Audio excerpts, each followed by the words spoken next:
Baik, Assalamualaikum warahmatullahi wabarakatuh. Bagaimana kabar teman-teman semua? Sahabat Maman Bakri official. Oke, semoga senantiasa dalam keadaan yang terbaik. Alhamdulillah, hari ini masih momen lebaran dan hari ini saya lagi di kampung. Melalui video ini juga saya pengen ngucapin selamat hari raya Idul Fitri.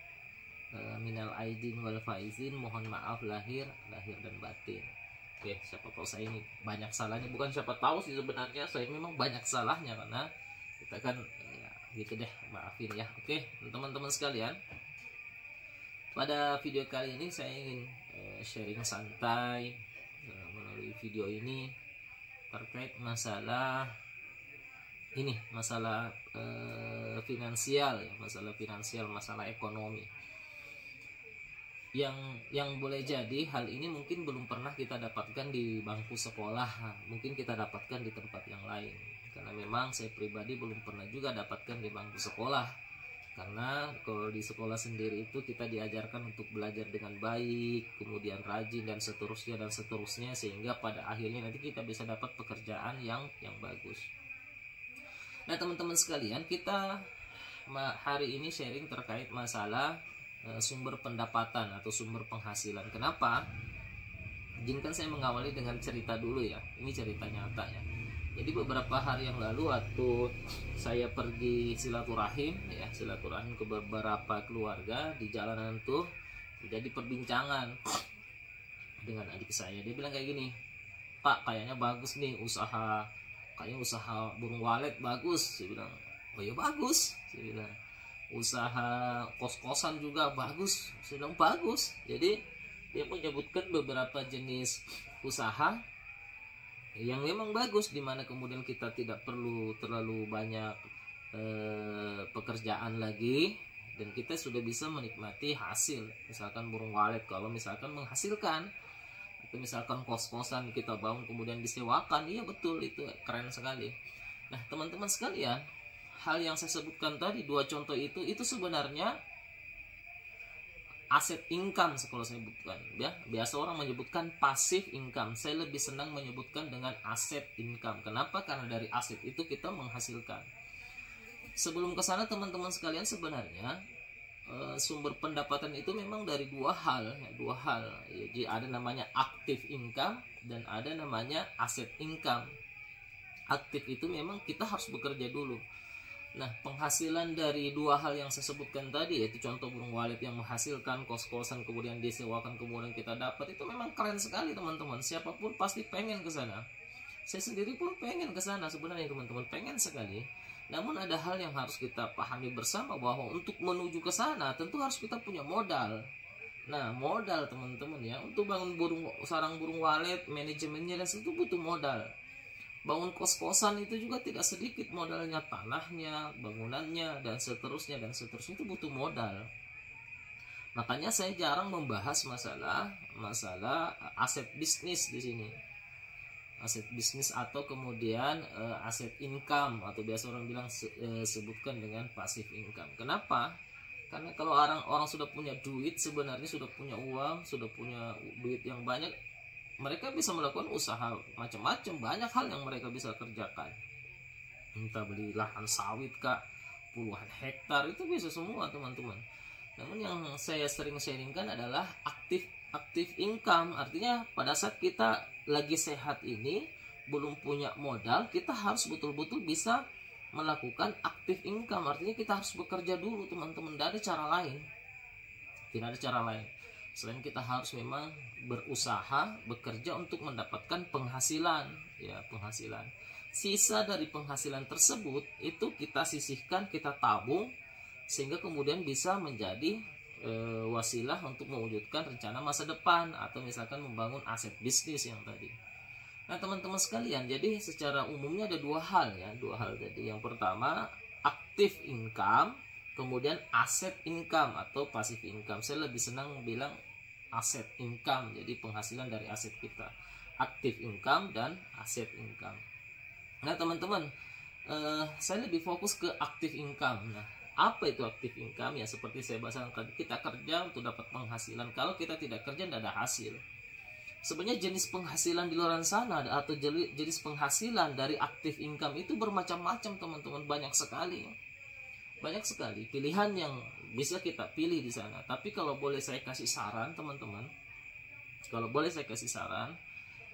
cobalah kemudian mengamati suatu pekerjaan, suatu proses active income di mana kita bekerja untuk mendapatkan hasil, tapi proses itu juga menuju kepada aset income atau passive income. Karena tidak semua pekerjaan active income itu hanya stop di active income. Karena ada juga beberapa usaha active income, artinya kita memang harus bekerja di awal untuk mendapatkan pendapatan hari-hari, tapi proses yang kita lakukan itu adalah sebenarnya membangun aset income gitu.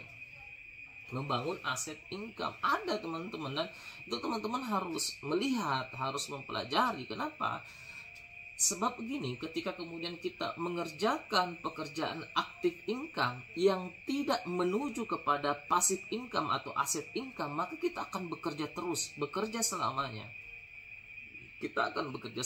Maka kemudian Pak Tung Desem Waringin itu mengatakan banyak orang yang tidak punya atau tidak memilih goal. Beberapa tahun ke depan dia sudah punya aset income atau penghasilan dari aset-aset bisnisnya atau yang sudah dia usahakan. Nah teman-teman sekalian, itulah pentingnya sebenarnya kita melakukan refleksi.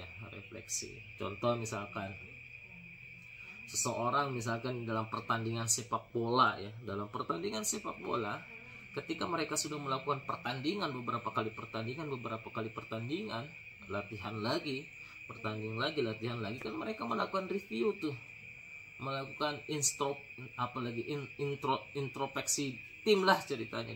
Ini lagi nih, apa lagi kira-kira nih. Begitupun sebenarnya dalam proses kita mencari rezeki, mencari finansial. Setelah kemudian beberapa tahun, anggaplah udah 3 tahun kayak 4 tahun, 5 tahun atau 10 tahun, tidak apa-apa kita kemudian sejenak merenung, bukan berhenti dari pekerjaan maksud saya. Sejenak kita duduk nih, merenung nih, kira-kira nih pekerjaan saya ujungnya mau kemana nih, kedepannya harus bagaimana nih.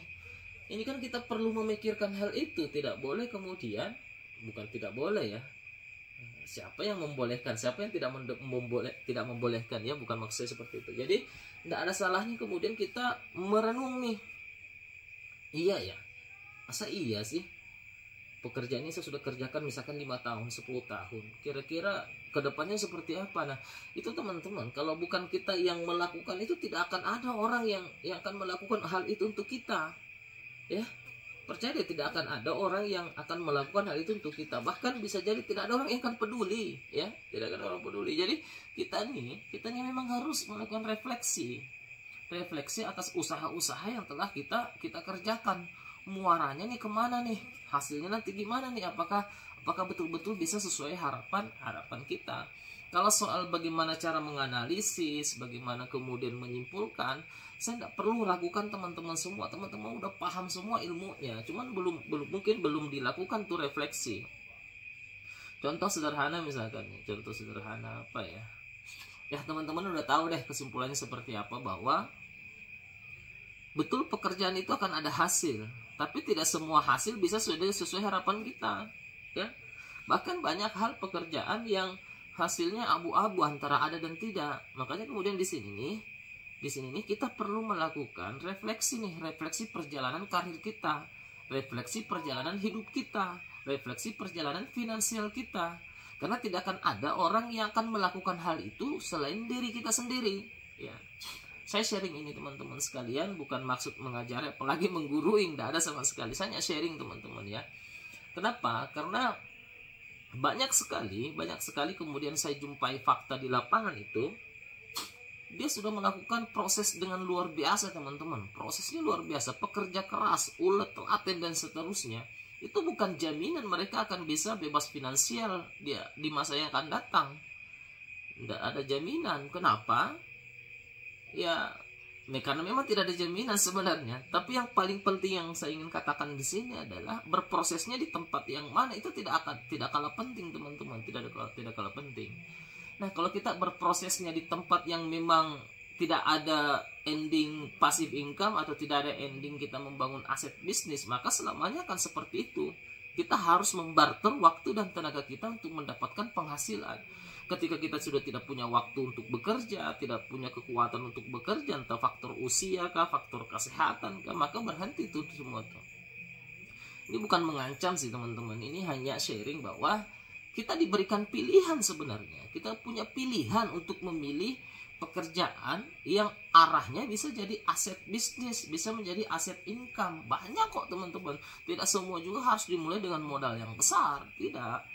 Ada beberapa yang hanya butuh modal jutaan ada, skill juga ada, teman-teman. Jadi perlu kita itu, tapi memang semua harus proses, harus dikerjakan tentunya. Jadi ada pepatah yang mengatakan mending saya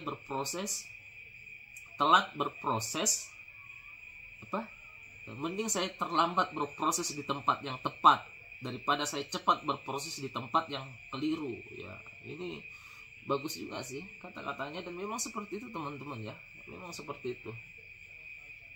Makanya kemudian kita diberikan potensi luar biasa yang dimiliki oleh setiap orang. Itu adalah logika berpikirnya, akalnya, itu akal sehatnya tuh. Kita nggak boleh pakai emosi, Contoh, orang bilang begini, wah, kenapa sih kamu malah cari bisnis sampingan, kenapa sih kamu malah tidak fokus di pekerjaanmu, padahal pekerjaanmu bagus loh, banyak orang yang pengen kerja di situ, banyak. Kenapa kamu malah tidak terlalu fokus? Bukan tidak terlalu fokus, teman-teman sekalian, kita harus juga melihat peluang yang bisa memberikan kita nanti aset income, karena kita tidak bisa kerja terus, karena banyak nih orang terjerumus di situ tuh. Contoh misalkan dia udah dapat penghasilan dari suatu pekerjaan misalkan, kemudian dia mulai usaha-usaha sampingan, banyak tuh yang komentari, wah, kenapa sih harus bisnis sampingan lagi, fokus saja di pekerjaan, itu pekerjaan bagus, gajinya sekian, banyak orang yang pengen di situ tapi tidak bisa, Anda harus bersyukur. Nah, biasanya kalau kita terjebak di situ, termakan, maka kita akan meninggalkan kerjaan sampingan. Ya, sebenarnya pekerjaan sampingan itu bisa nanti menjadi aset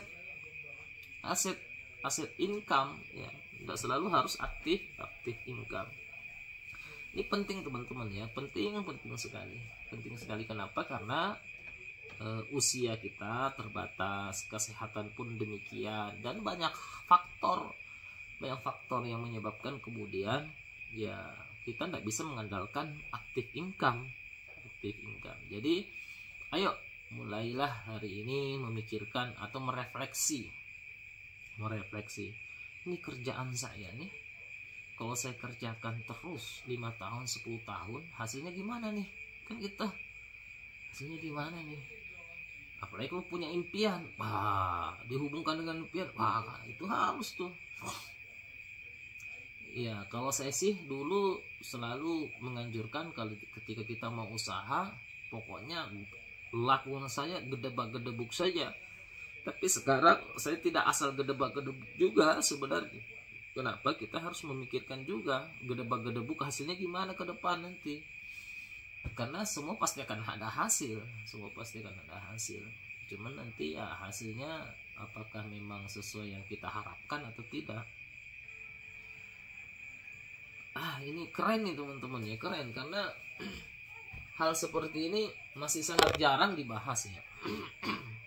Hal seperti ini masih sangat jarang dibahas di di pojok-pojok rumah, di pojok-pojok kampung, di anak-anak muda, ya jarang dibahas yang seperti ini. Banyak kan dibahas adalah pekerjaan, kerja sana yuk, kerja sana yuk, banyak kan yang seperti itu dibahas. Tapi kalau membahas masalah progres dari usaha kita, progres dari pekerjaan kita, itu jarang-jarang sekali, dan bisa dikatakan hal ini hal yang tabu sebenarnya, bisa dikatakan hal tabu, padahal ini yang sangat penting nih. Sangat penting. Tahun lalu saat Covid itu begitu banyak orang yang di PHK dari pekerjaannya karena dia tidak punya aset produktif, apa yang terjadi? Ya kelabakan juga teman-teman. Karena memang ya ini penting sekali, penting. Nggak bisa dipungkiri bahwa aset bisnis itu harus kita pikirkan dan harus dibangun, ya harus dibangun. Tidak ada kemudian aset bisnis yang bisa terjadi dengan simsalabim, nggak ada. Semua harus dibangun.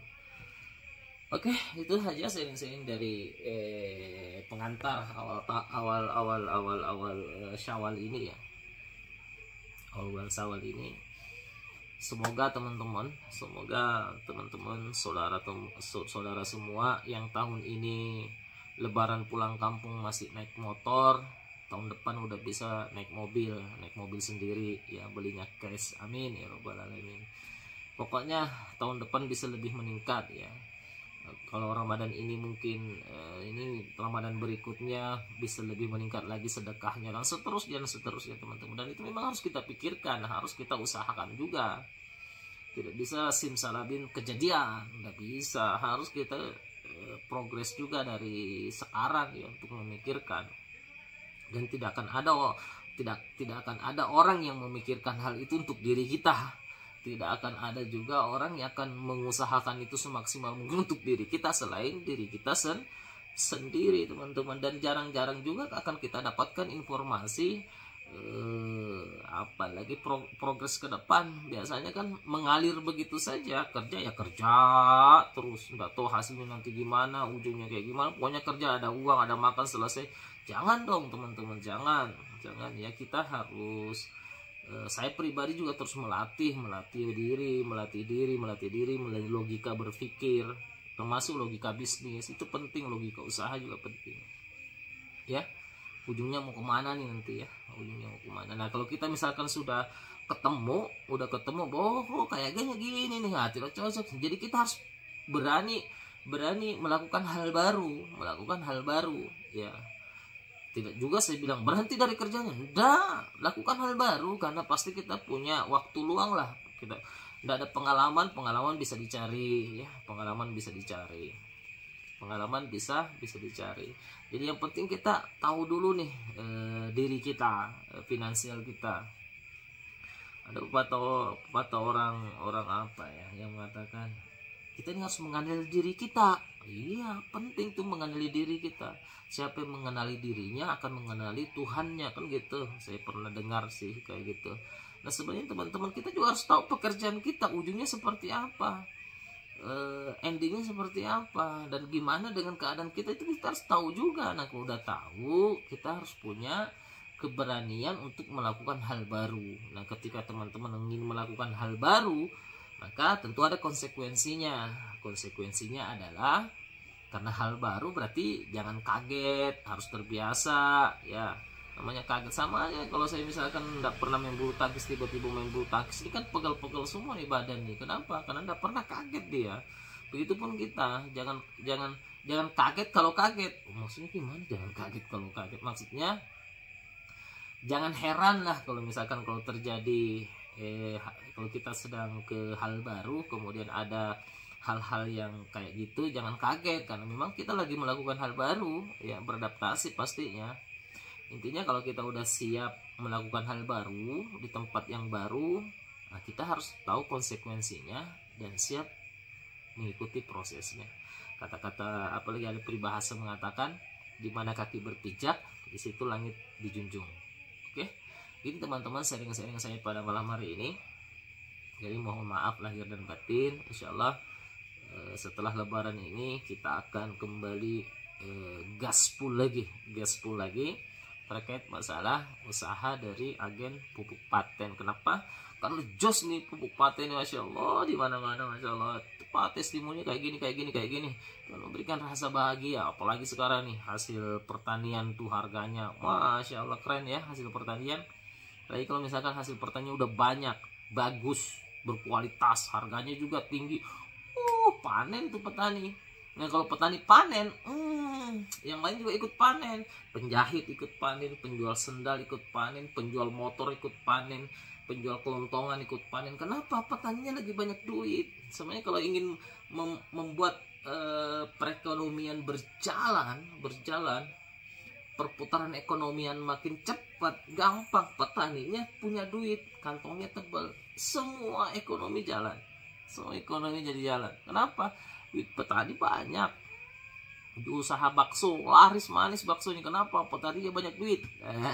Gitu. Kenapa petaninya banyak duit? Karena hasil panennya meningkat gitu. Kenapa hasil panennya meningkat? Karena menggunakan produk pupuk yang berkualitas dan terbukti. Sebenarnya gitu tuh sebenarnya tuh ya, siklusnya ya, hubungannya satu sama lain. Nanti kita perdalam lagi sharing-sharingnya. Yang jelasnya teman-teman sekalian, cukup sekian sharingnya, udah 20 menit. Maaf lahir dan batin, dan insyaallah kita siap gas full lagi. Assalamualaikum warahmatullahi wabarakatuh.